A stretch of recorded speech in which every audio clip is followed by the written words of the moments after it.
한국어로 된 거대 언어 모델의 성능을 평가하는 시스템을 만든 민간 AI 개발팀 리더 이하늘 씨는 한 달 전 SNS에 글을 올렸습니다.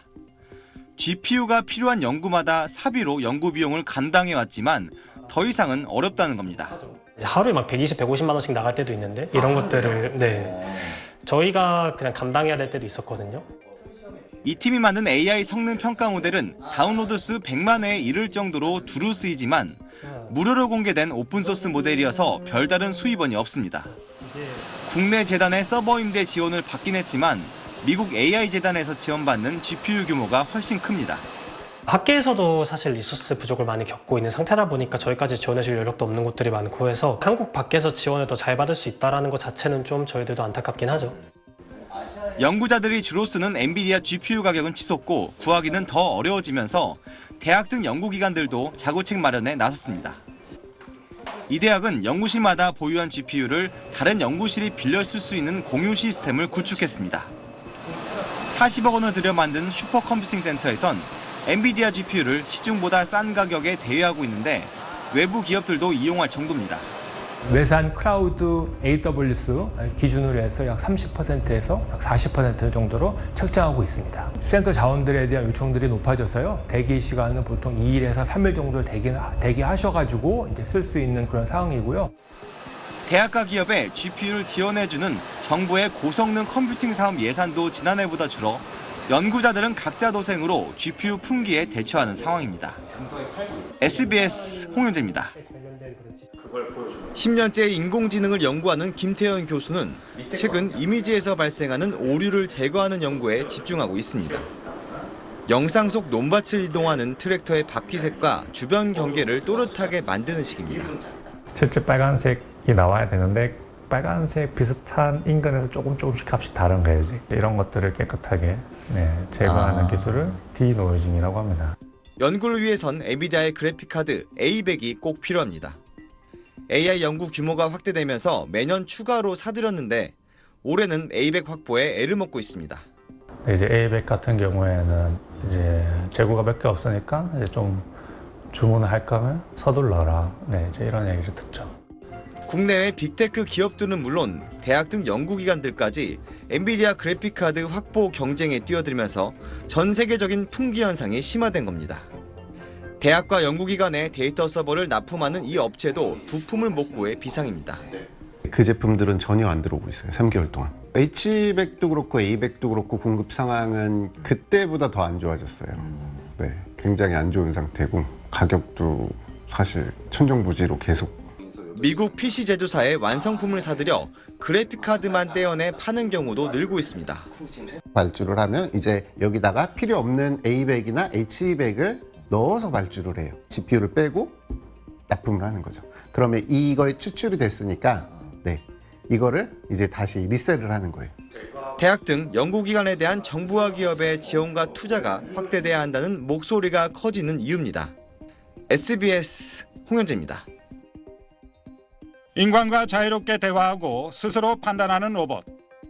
Because it's the only edible item I could provide you with from the table.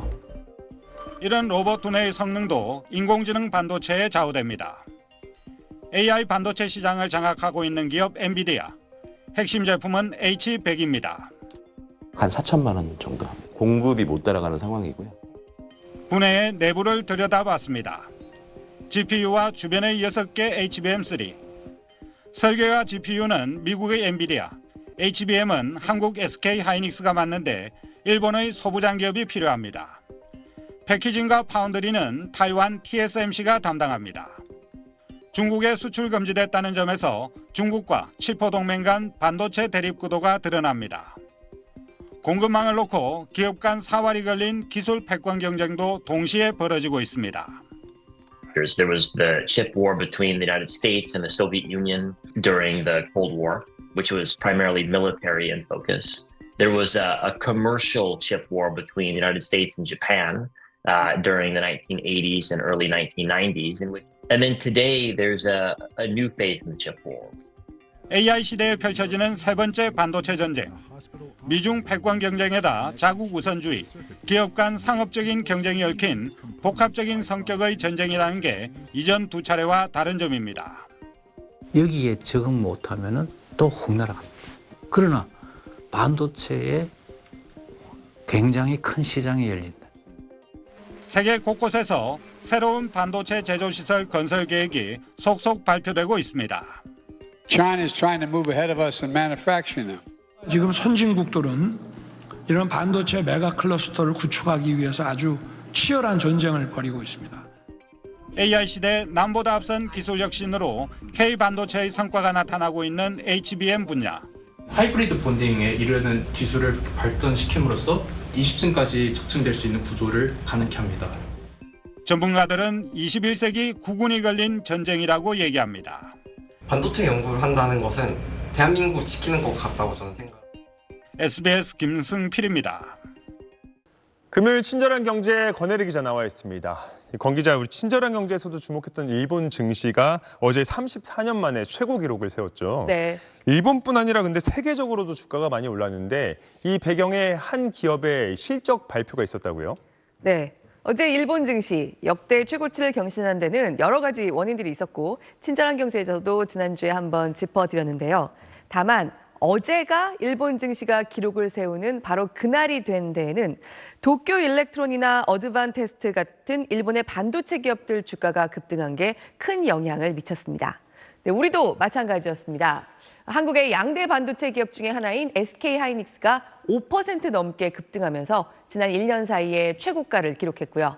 반도체 소재, 부품, 장비 기업들 중에서는 15에서 20% 넘게 폭등한 기업들도 줄줄이 나타났습니다. 네, 이들의 공통점이 뭐냐? 엔비디아라는 미국 반도체 기업을 위시한 이른바 AI 반도체 공급망에 포함돼 있다고 볼 수 있는 기업들입니다. 엔비디아가 우리 시간으로 어제 아침에 친절한 경제 할 시간 즈음에 2023년 4분기 실적을 발표했습니다. 이 회사는 회계를 좀 특이하게 해서 올해 1월까지가 4분기에 들어가는데요. 이 회사가 발표한 실적과 앞으로의 사업 전망에 대한 발표가 온 세상을 들썩하게 했고요. 일본 증시가 역대 최고치를 찍는 데까지 영향을 미친 겁니다. 네, 이 엔비디아가 인공지능에 필요한 반도체도 만들죠? 네, 이 회사의 반도체, GPU 칩은 인공지능의 뇌세포 같은 겁니다.